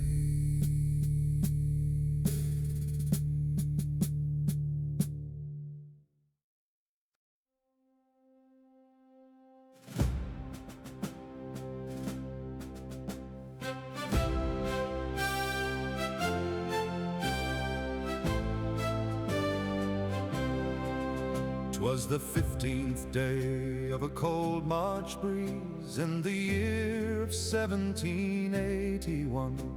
In the Carolina woods among the trees, a bloody work was to be done. Nathaniel Greene had drawn his lines, 4,000 men in suits of gray, while Cornwallis marched through the pines with half the men to seize the day. The first line stood by the old rail fence, militia boys from the northern hills. They fired their shots in a mood intense before the bayonets brought the chills. The second line was the Virginia men who fought the guards in the timber deep, and many a soul was taken then into a long and final sleep.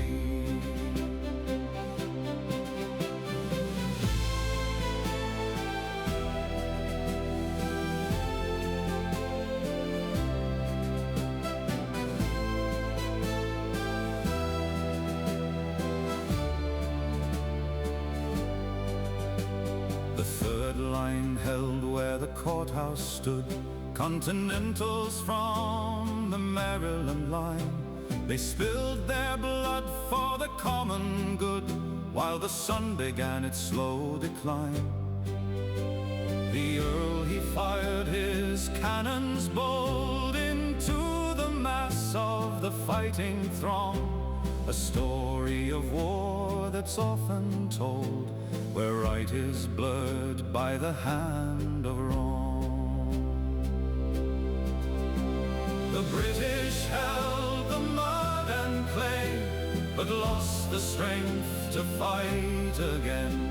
To Wilmington they made their way with a hollow prize and 1,000 men. From Guilford's woods to Yorktown's shore, the path was set by the heavy cost. The king had won the battle's roar, but the colonies were forever lost.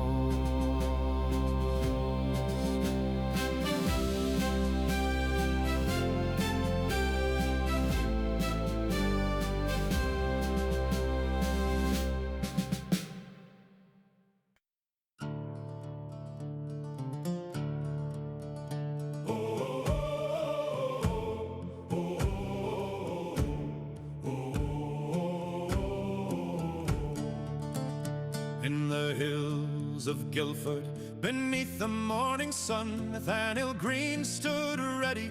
The race was finally done, with militia from the valley and regulars in line to face the British Lion and the Hessian on the Rhine. All the blood had stained the thicket, and the clay was turned to red. We left the field to Cornwallis, and a mountain of his dead, a victory for the tyrant. No, a hollow prize to hold, for the spirit of the Congress is a fire uncontrolled.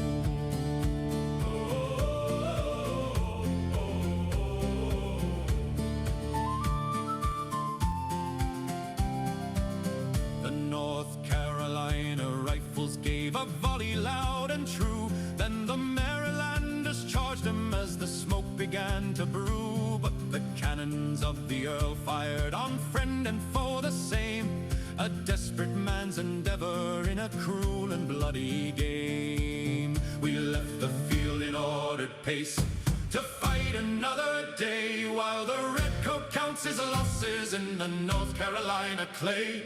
A march to Virginia's coast is all that's left his pride, with the ghost of Guilford Courthouse forever at his side.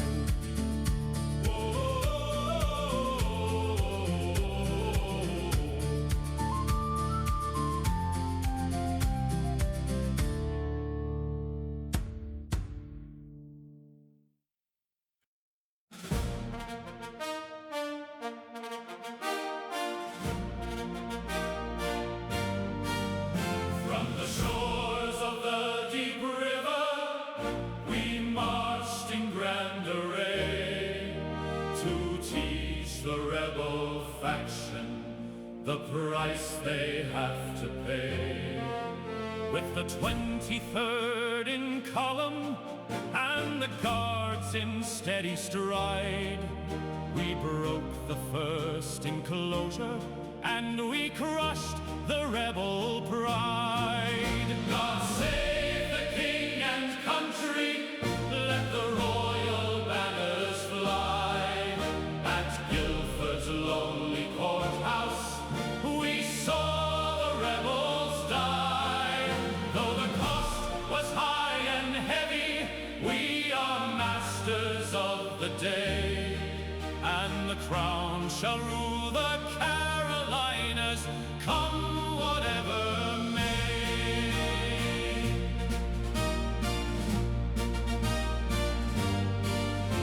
The Hessians in the forest cleared the rebel nests with lead, while the Earl commanded firmly as the Continentals fled. We sleep upon our bayonets beneath the southern stars, the victors of the struggle and the masters of the scars. The morning frost has turned to dew upon the silent plain, where many a noble officer among the heaps was slain. But let the rebels tremble still, for though our ranks are thin, where the British bayonet goes, the king shall surely win.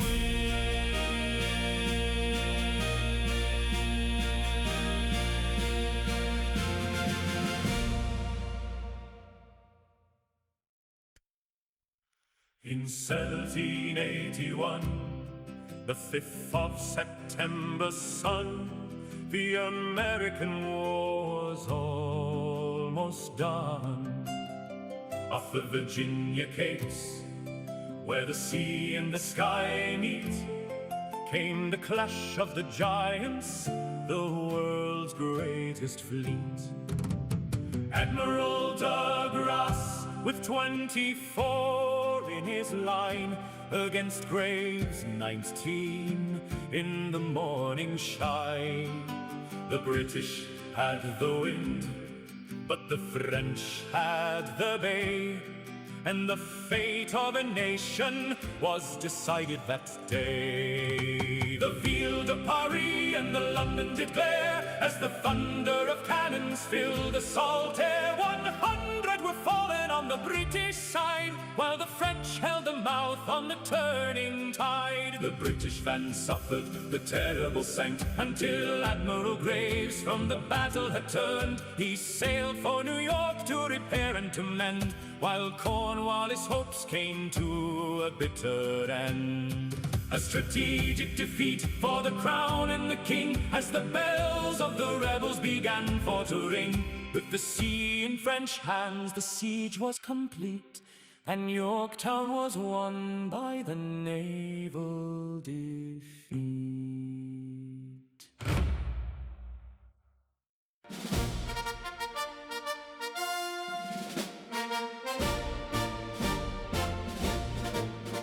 L'horizon s'éveille sous un soleil d'or, la flotte de l'Anglais demande la mort. De grâce donne l'ordre, coupez les amarres, pour l'indépendance, brisons leurs barres.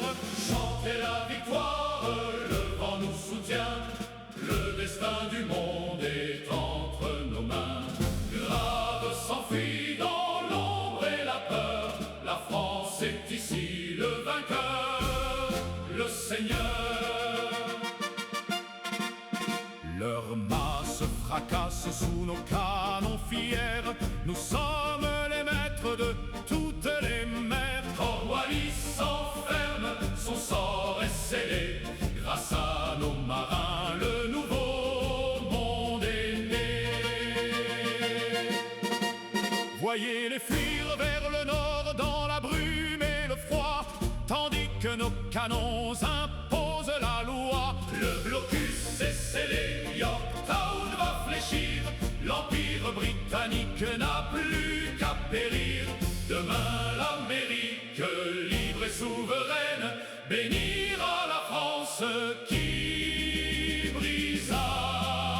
sich hen.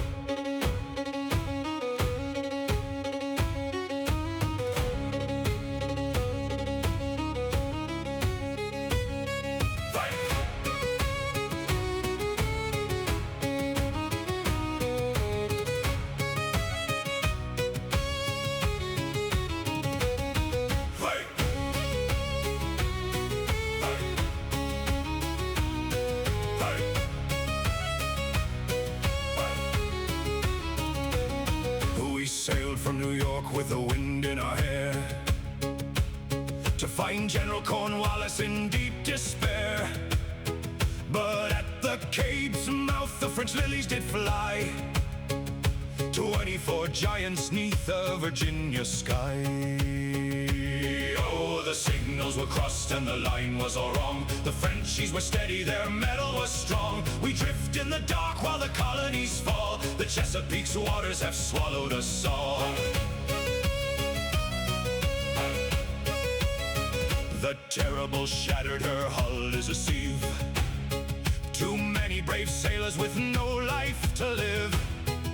Graves held the flags, but he couldn't make way, while De Grasse held the mouth of the Chesapeake Bay.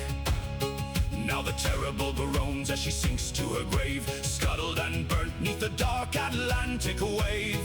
We've failed our poor army, we've left them alone to face Washington's fire on a shore not our own. The tea has gone bitter, the colony's lost, and we are the sailors who've paid out the cost.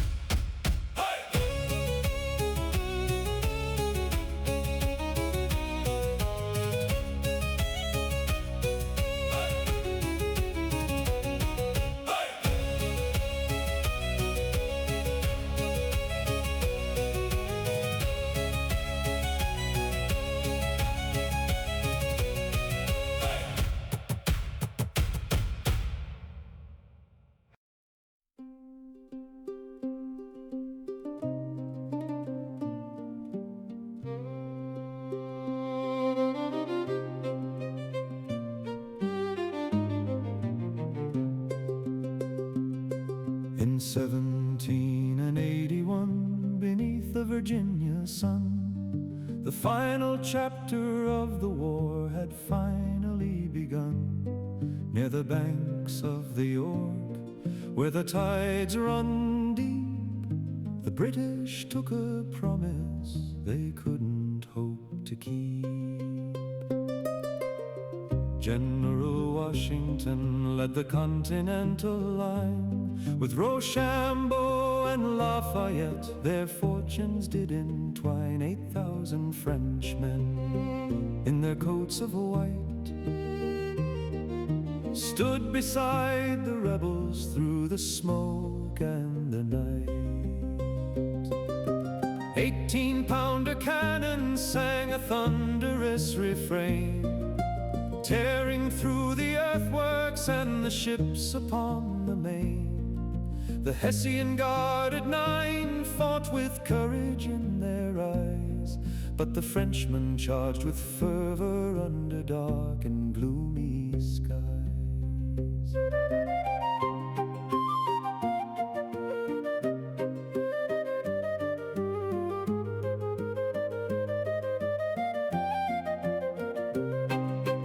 Alexander Hamilton, with a heart of fire and pride, led the light infantry with the spirit as his guide.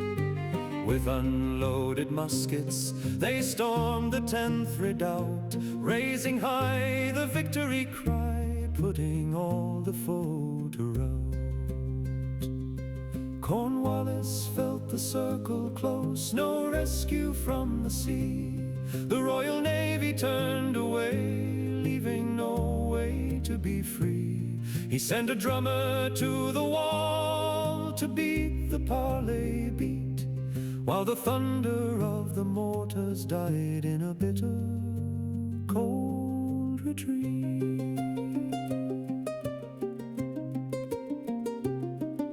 The siege lasted weeks through the mud and the rain, while the French fleet at sea caused the British much pain.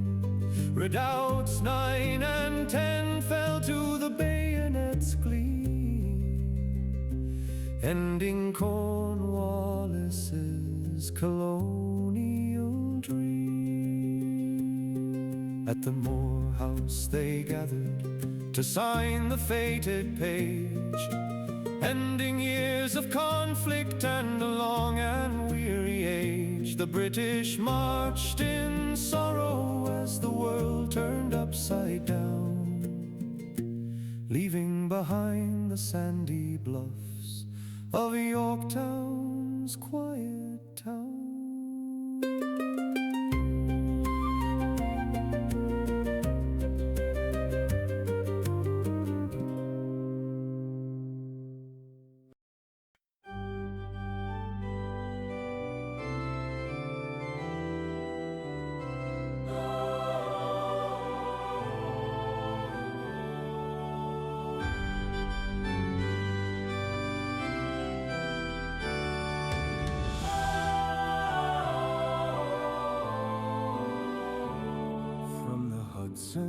We marched in the heat of the day, with Rochambeau's veterans to lead us the way.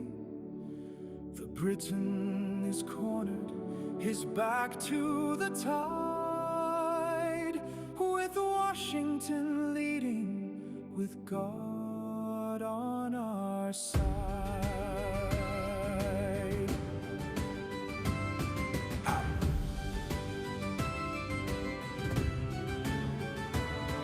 The trenches are dug and the mortars are set. We'll pay back the king for the blood and the debt.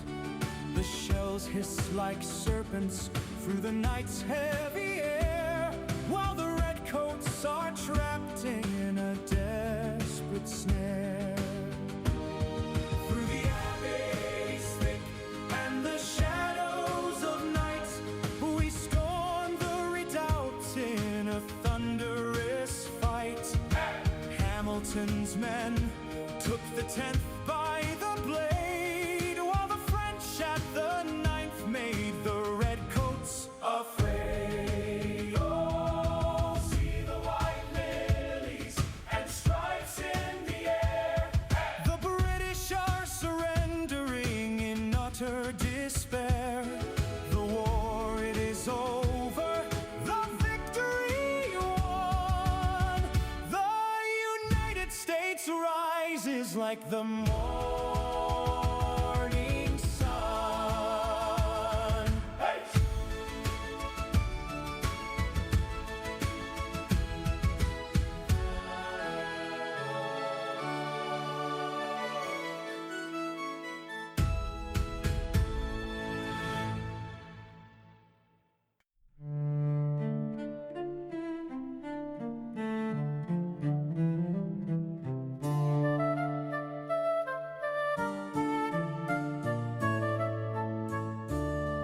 We marched from the north with the king's bold command, through the swamps and the pines of a treacherous land. The rebels stayed north, or so it did seem, as we followed Cornwallis and a loyalist dream.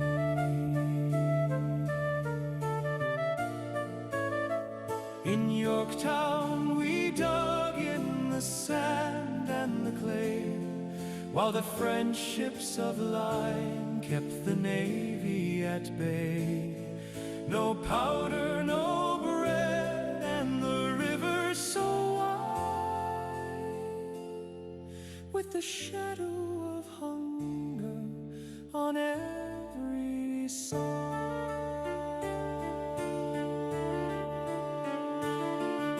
The Hessians stood firm Ninth Redoubt's wall. In the flash of the muskets, we watched the brave fall. The French bayonets were a cold silver ray, and the dirt of the rampart was washed with our pain.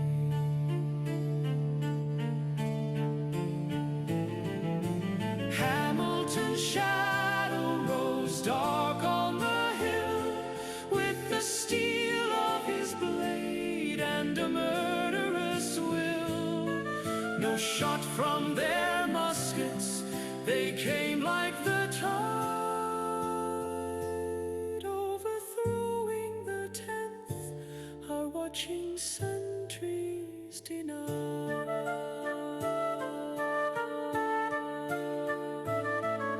The drummer beats slowly, the colors are furled, to a tune that laments for a crumbling world. From the heights of the bluff to the surrender ground, the King's loyal soldiers are Yorktown bound.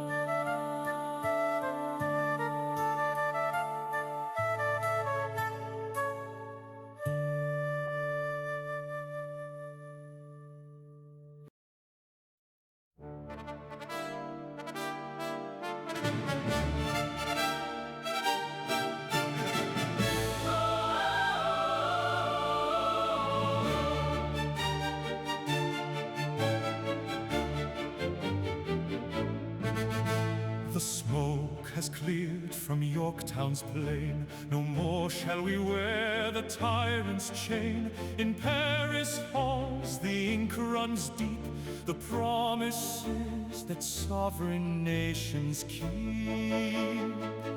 From Atlantic shores to the Mississippi's flow, the seeds of freedom begin to grow.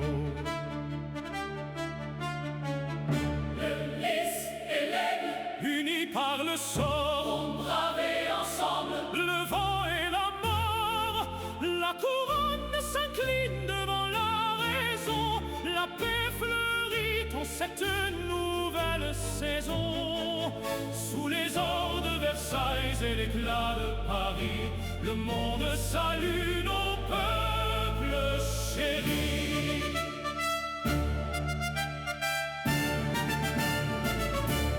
Franklin and Adams, with wisdom and grace, secured for our people a rightful place. the boundaries are set, the map is drawn wide, with the strength of the Frenchmen right by our side. We claim the Great Lakes And the woods of the West, as a nation reborn. we pass the great test. Que l'histoire retienne ce pacte de gloire, gravé à jamais dans notre mémoire. Plus de blocus, plus de cris de combat, la liberté guide chacun de nos pas. L'amitié gravée dans le marbre et la loi, pour l'Amérique libre, chantons avec joie. Marchement sealed, our nation's more.